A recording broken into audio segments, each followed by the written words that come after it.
Boa tarde a todos. Agradeço o convite feito pela Cochan, apresentação a respeito do cenário trabalhista no período de pandemia e sobre as principais tendências da área, né? A gente começa falando a respeito deste ano, um ano bastante atípico sob diversas perspectivas, inclusive em relação à área trabalhista, né?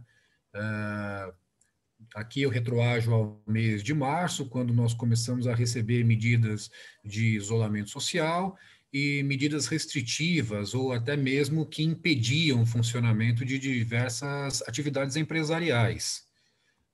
E essas medidas de isolamento e de restrição de atividades trouxe mudanças forçadas e muito acentuadas nas relações empregado-empregador. Muitas empresas, por exemplo, que sequer tinham política de home office, do dia para a noite, elas viram nesse home office a única alternativa de manter as suas atividades, porque não fosse o home office, elas teriam que fechar as portas, né? No início de abril, começaram a surgir as primeiras medidas emergenciais por parte do governo, algumas criando novas alternativas, como a possibilidade de antecipação de férias, e outras, digamos, flexibilizando regras que já existiam na legislação trabalhista. Então, regras mais flexíveis para concessão de férias coletivas para todos os empregados, um banco de horas mais extenso, com um período de vigência maior, para que as horas não trabalhadas pelos empregados neste período de retração das atividades pudessem ser repostas em até 18 meses, a partir de janeiro de 2021, e principalmente regras que facilitavam o teletrabalho, também chamado de home office.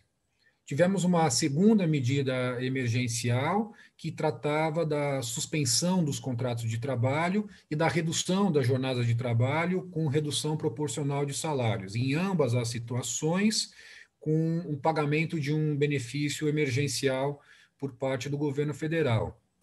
Essas duas medidas, tanto de suspensão quanto de redução da jornada, elas foram mais efetivas em relação às empresas, porque elas traziam uma economia imediata na folha de pagamento, que tradicionalmente é uma das despesas mais expressivas da atividade das empresas, né? Nós tivemos também empresas que consideraram que essas medidas emergenciais do governo não foram suficientes para atender às circunstâncias pelas quais elas passavam, e essas empresas buscaram caminhos diferentes. Os dois principais foram a negociação coletiva e a negociação com os chamados empregados hipersuficientes. Em relação à negociação coletiva, essas empresas recorreram à negociação tradicional com o sindicato, porque a negociação com o sindicato ela já tem uma previsão na lei, ela oferece uma segurança jurídica bastante grande, que o que se negocia com o sindicato, inclusive flexibilizando alguns direitos trabalhistas, é possível desde que haja a aceitação por parte do sindicato. E a outra alternativa que eu mencionei é a negociação direta entre a empresa e o empregado chamado de hipersuficiente.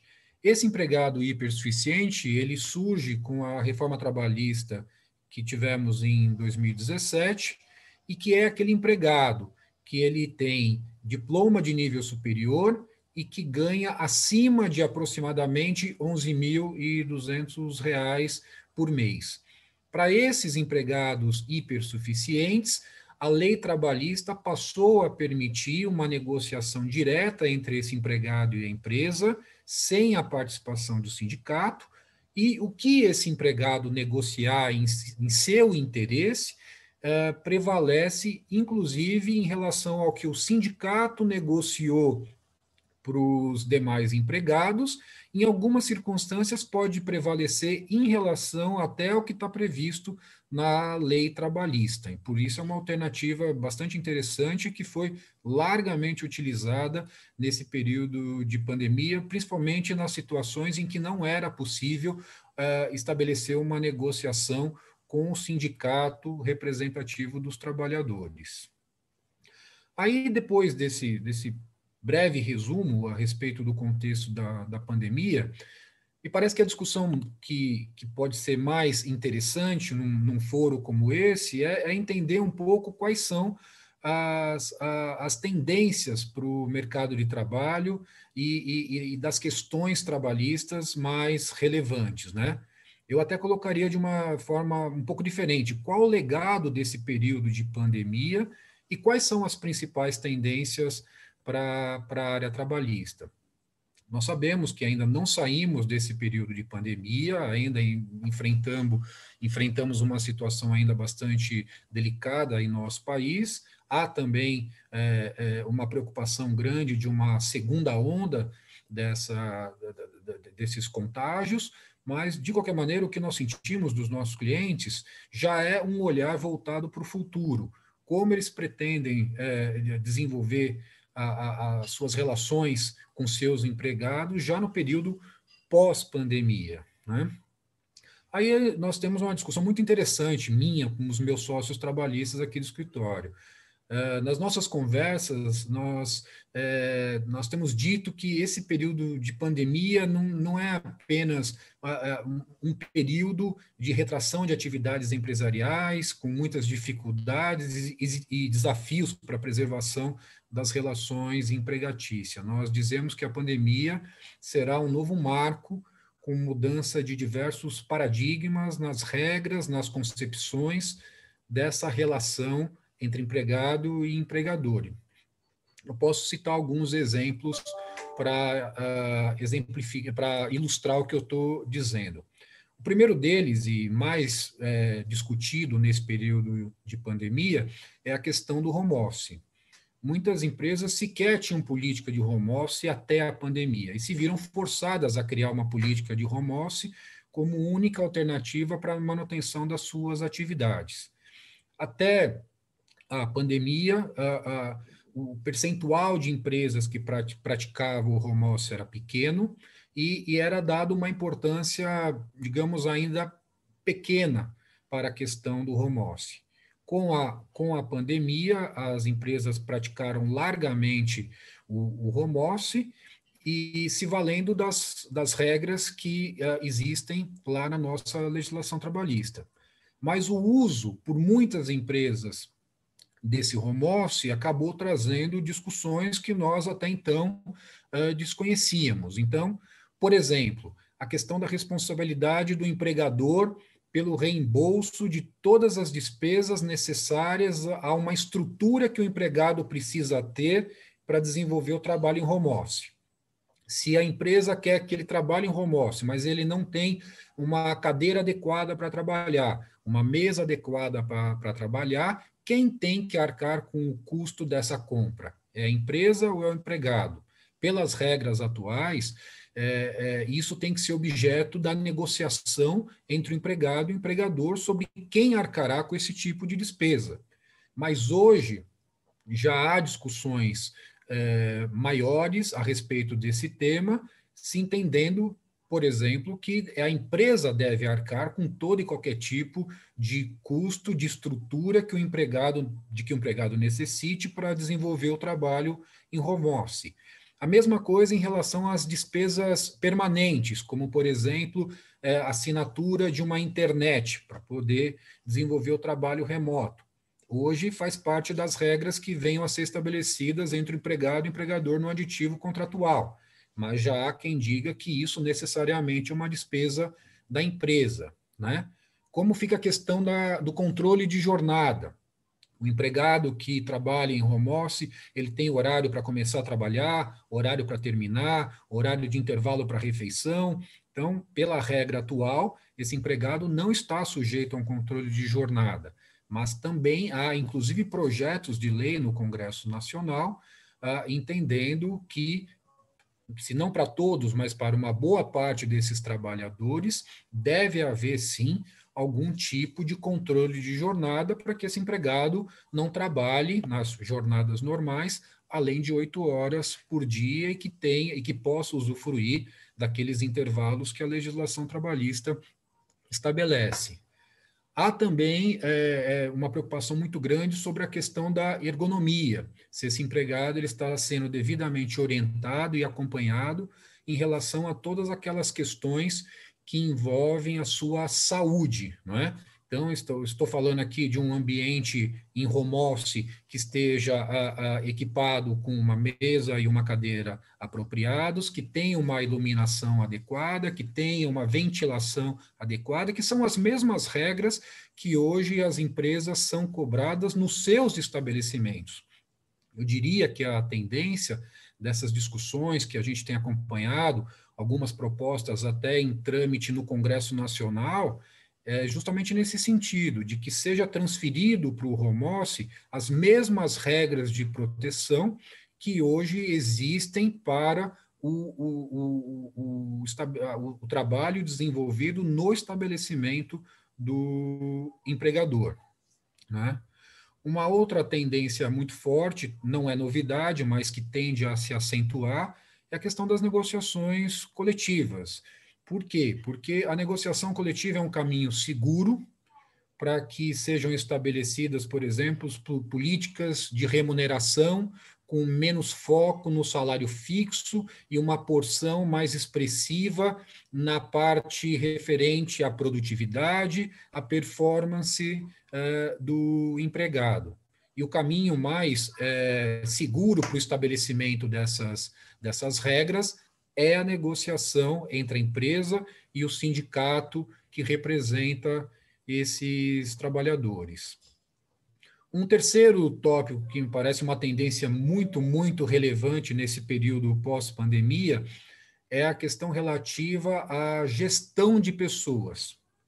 O que eu quero dizer com isso? Que hoje a importância que se adquiriu por conta das circunstâncias do período atual, não só da pandemia, mas também com todas as discussões de caráter social, de caráter humanitário, de responsabilidade social, nós notamos que hoje as empresas elas são cobradas por muito mais do que aquilo que está expressamente estabelecido na lei.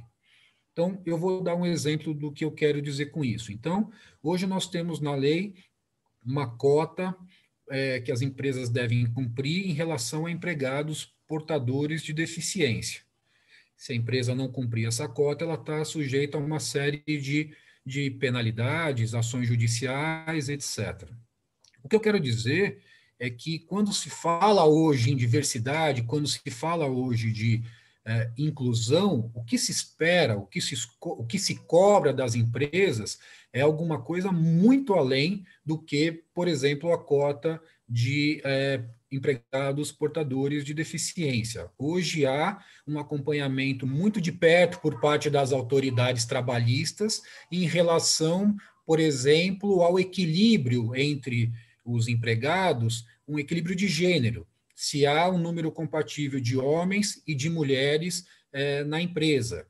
Se a empresa ela se ocupa da inclusão de minorias, e minorias as mais diversas, né? Então, estamos falando aqui do público LGBTI+, né? De trabalha pessoas com orientação sexual, de lésbicas, gays. Muitas vezes essas discussões alcançam, inclusive, o problema dos refugiados, a questão também da inclusão racial, sobretudo das pessoas de descendência negra. Então, são uma série de discussões que não há uma previsão específica de cota como acontece em relação ao portador de deficiência, mas que se a empresa ela não der a devida atenção e tratar com muito cuidado desses temas, ela pode no limite, inclusive, sofrer acusações de adotar políticas e práticas discriminatórias em relação a essas minorias, né? Quando eu falo também de gestão de pessoas, eu também me refiro hoje a uma nova preocupação das empresas quanto à proteção de dados pessoais dos empregados, em função da nova Lei Geral de Proteção de Dados, que exige uma série de cuidados na administração de informações dos seus empregados, que até julho deste ano não existiam, porque a lei entrou em vigor a partir de agosto. Há também uma preocupação diferenciada em relação à preservação da saúde e bem-estar do trabalhador no ambiente de trabalho, nesse período nosso em que a Covid-19 ainda é um problema. Hoje é exigido das empresas que tomem medidas necessárias a se evitar o contágio da Covid no ambiente de trabalho. E se a empresa não tomar esses cuidados, ela corre o risco de que os empregados infectados tenham a sua doença classificada como uma doença ocupacional. A partir do momento que a doença é classificada como ocupacional, isso tem um efeito jurídico completamente diferente, porque depois que esse empregado voltar do afastamento, ele terá uma estabilidade no emprego de pelo menos um ano. Então, vejam como é importante a empresa cuidar da preservação da saúde dos seus trabalhadores, sobretudo em tempos de Covid, né? E um último item que eu gostaria de fazer menção, ainda em relação à questão da gestão de pessoas, é toda uma preocupação que nós notamos em relação às autoridades trabalhistas quanto ao tema dispensa de empregados. Nós sabemos que o número de trabalhadores desempregados aumentou em razão da pandemia, e o que nós notamos é que já há toda uma movimentação das autoridades, especialmente do Ministério Público do Trabalho, para evitar que o país passe agora por uma onda de dispensas em massa, dispensas coletivas em grande escala.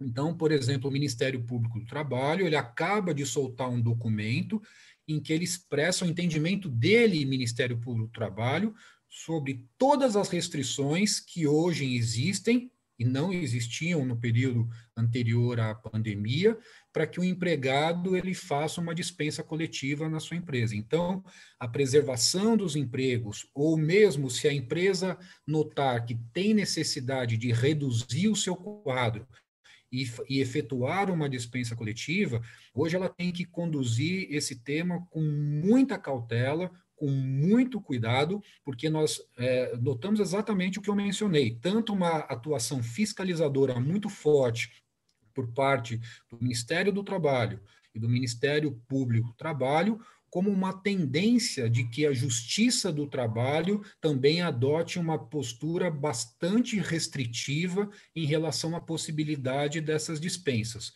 com riscos, por exemplo, de decisões judiciais que determinem a reintegração de trabalhadores ou até o pagamento de indenizações adicionais. Eu poderia aqui citar uma série de outras tendências que nós enxergamos, mas eu não quero aqui ultrapassar muito o tempo que me foi concedido, então eu encerro por aqui. Agradeço mais uma vez o convite feito pela Cocham e fico à disposição de todos para qualquer tipo de esclarecimento. Muito obrigado.